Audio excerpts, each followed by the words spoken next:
I want to tell you the importance of telling your story and talking through your times of grief, whatever that story might be, that you have to keep saying it over and over and over again. What I have found to be very true in the last couple of weeks since RC died is that I just have a tremendous amount of reruns of the things that we've been through, the places we've gone. And in Houston, I think we've been to about as many places as two people could go. So everywhere we would go, there was some kind of a memory that would be there. And so I didn't want that memory to control me. And one of the things we talked a little bit about is that don't give death more power over you than it already is taken. It's already taken away the physical presence of the one you love, but you cannot allow it to take away their presence and their memory. You can't allow it to take away the spiritual aspect of that person who continues to live with you. You can't allow that person to take away that person's love by avoiding it or not talking about it.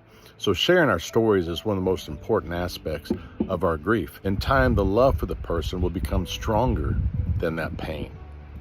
And so we need to continue to tell our stories, to share our memories. And one thing I found out more about myself is that when I was around my kids or other people that I really care about, I would just keep rambling off different stories and events about RC and things that we did. And I would find myself saying, wait a minute, I think I'm getting annoying with all these stories. But that's a part of the process. So one, don't be afraid to share those stories. Share them all the time. Don't worry about what other people think. Share them and get them off of you. The second thing, if you're with someone who is grieving, all you need to be is a good set of ears and keep asking questions about the person that they're missing. Let them share their story and just sit there and listen. It may take 30 minutes, it may take 3 hours, but it doesn't matter. That's so important to moving forward with our life or getting through this grief that we're going through. So share your stories. And so in spirit of that, I think all of us have a lot of different stories. And so I'd like for you to write your story.